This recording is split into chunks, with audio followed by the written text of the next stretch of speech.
Diversifying traditional undersea cable operations is Seacom as it launches a low Earth orbit satellite service in partnership with Eutelsat OneWeb. Seacom's CEO describes this as a turning point for Pan-African telecommunications, marking a significant shift in connectivity strategies. And joining me now to discuss Seacom's latest venture is technology correspondent for Business Day, Mudiwa Gavaza. Thank you so much for your time, Mudiwa. Now, why on earth do we need a low Earth orbit satellite service, and how is it a game changer? Good afternoon, Zinati. A couple of things, on the side of someone like Seacom. Do you remember a couple of weeks ago we had that huge internet, outage in South Africa? Oh, yes, I remember. Yes. Was it them? Yes. Well, it wasn't them directly, but it was people in their industry. And you can almost see that they are working to maybe diversify themselves away from that type of thing, because in that particular instance, it was undersea cables that had broken, and, that broke that connection, between, the African continent and Europe. So in a lot of instances, that is, an element of risk, for providers such as Seacom. So this is one of the ways that they are looking to increase.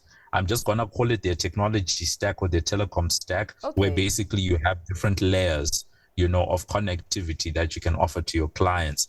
That's the first thing. And then the second thing, why it's also significant, is because Seacom, because of that legacy of being an undersea cable company, has been working quite a bit to try and diversify away from that specific type of business, because they now want to be seen as more of a, integrated technology company, enterprise services. And now, I guess the satellite becomes another layer that they throw in there. And then I think just the last one, on this front is that low orbiting satellites are in focus at the moment because of Elon Musk and Starlink. Starlink uses low orbiting satellites. So people are very interested in that type of technology. And you see companies such as Eutelsat OneWeb, trying to be the ones to make the push into South Africa before the likes of Starlink get their licensing.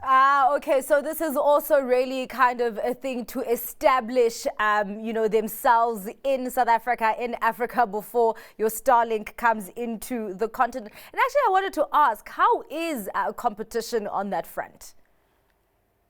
So there's a couple of players, that are looking to get in. And right now, because a lot of African countries are still touch and go when it comes to Starlink, we've had a number of other players now saying, okay, fine, we can actually come in and help you to plug some of these holes, because clearly there's demand for that type of technology. But specifically for Elon Musk and Starlink, they are yet to come into a number of African countries. So that's why Vodacom has signed a deal with an Amazon affiliated company called Project Kuiper.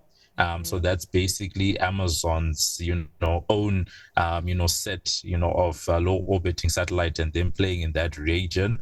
MTN has also been in competition with, has disclosed that they're in discussion with Starlink and a number of other low orbiting satellite players. So there's a lot of activity, in that space. And I think the other section of competition is probably your traditional, satellite players. So think Yasat, think Avanti. Utel itself started off as a traditional satellite company. So you still have those traditional guys that are there. Big difference is traditional guys, their satellites are very high in the sky, whereas these low satellites are, quite, much lower, to the ground, which is why they provide somewhat better connectivity, because your signal's going much shorter distance. Does that also translate to cost then?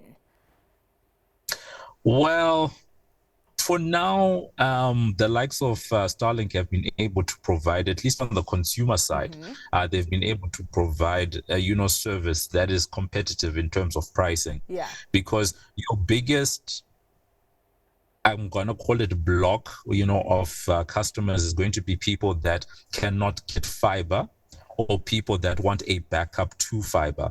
So if Okay. you're going to be competing with fiber, then you need to have prices that are competitive. Satellite services have been traditionally very expensive. Prices have come down, but low orbiting has come in at an even cheaper cost, especially for the end users. Sending satellites into the sky, on the other hand, very expensive, but for, at least for consumers and businesses, the pricing seems to be competitive right now.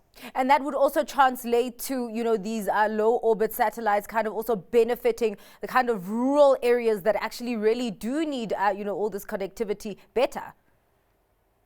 Yeah, I think people would be surprised to actually find out that one of the biggest markets where someone like Elon Musk found success was in rural America, because you would think that America has ubiquitous connectivity all over the Yeah. place, but that's actually not the case. They, just like us in many parts of Africa, have big holes in terms of connectivity. Either it costs too much for your mobile operator to have, network towers, or at least your 4G, 5G in that area, or it costs too much to have fiber in that area. So we do have these connectivity deserts, and the likes of Starlink are helping to plug some of those holes, which is why, these low orbiting satellites have become very popular right now. So we do anticipate there's going to be a lot more action in the space. Yeah, so really looking forward to see how much runway we can get in that market. Thank you so much for your time and for just simplifying things for us people who don't know much about these things, Mudiwa. That was technology correspondent for Business Day, Mudiwa Gavaza.